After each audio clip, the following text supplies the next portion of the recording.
Into the Wild is a 2007 biographical drama. It was directed by Sean Penn, screenplay by Sean Penn, based on Into the Wild by John Krakauer. It stars Emile Hirsch, Marcia Gay Harden, William Hurt, and Jenna Malone. The budget for this movie was $20 million, with a box office take of $56.8 million. The tomato meter rating was 83%, with an audience score of 89%.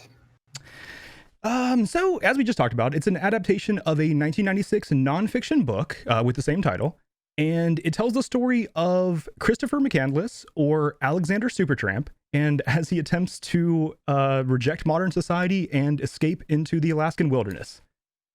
This movie is, I think it's really, really well done. I enjoyed, all the performances in it I think are great. We just talked about before this, I didn't know it was written and directed by Sean Penn until literally this week, but I thought that was kind of interesting. There's some parts of it that kind of rub me the wrong way. I feel like, specifically there's like almost a religious message in a few scenes that I kind of don't really like. I think, you know me not really being too much of a religious guy, but, when it comes down to it, this movie as a whole, as a piece of film, I think it was great. I enjoyed it in 2007 when I first saw it, and I still enjoy it now, 13 years later. I don't enjoy that scene with the spider. But no, I love this movie. So as far as it comes to giving it a verdict, should you watch, I have to give this one a yes. I love this movie. I cannot recommend it more. It is similar to, I liken it to other movies, kind of like Requiem for a Dream, where it's a tough watch. It's not necessary. It's a great movie, but it doesn't necessarily leave you feeling uplifted. So I don't know if it's, as far as like, should you watch it? Yes, maybe not every week, or it may not be a movie you return to a lot, but I do think at least once, I think people should see it.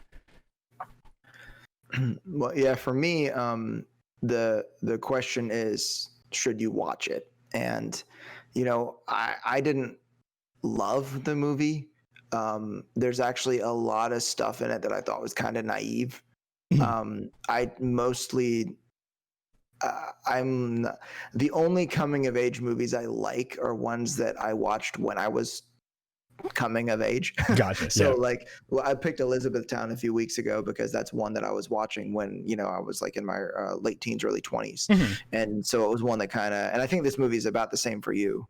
That it was one that you watched the first time around that time. So for me, whether or not I love the movie doesn't really affect if I think people should watch it, because I think there's a lot of people that would get a whole lot out of this movie. And I think there's a lot of stuff that would make people think about things that they hadn't before. So for this, I'm gonna say yes, you should watch it. But it's because I know that I still, even though I didn't love it, I still feel like I got something out of it. I wouldn't choose to watch it again, mainly because yes, it is a hard watch. And I would say off of one thing you were saying, I think that a lot of the naive things are on purpose and kind of show that this movie almost, I'm going to say something that's really weird, but then I think when I flesh it out, it'll make sense. This movie reminds me a lot of South Park. The reason why is because it does a really good job of showing how silly both sides of an argument are.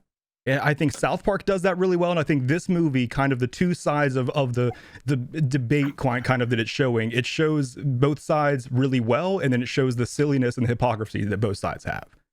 Okay, yeah, now that you got there, I get it. Okay, I was like, South Park, which is the reason why I preface it. When I flush it out, I was like, okay, I'm flushing out. So yeah, I mean, now that you explain it, I think that's true to some degree. And I recognize that this is the actual perspective of a person that was young at the time and probably freshly out of college and somewhat idealistic. Yeah.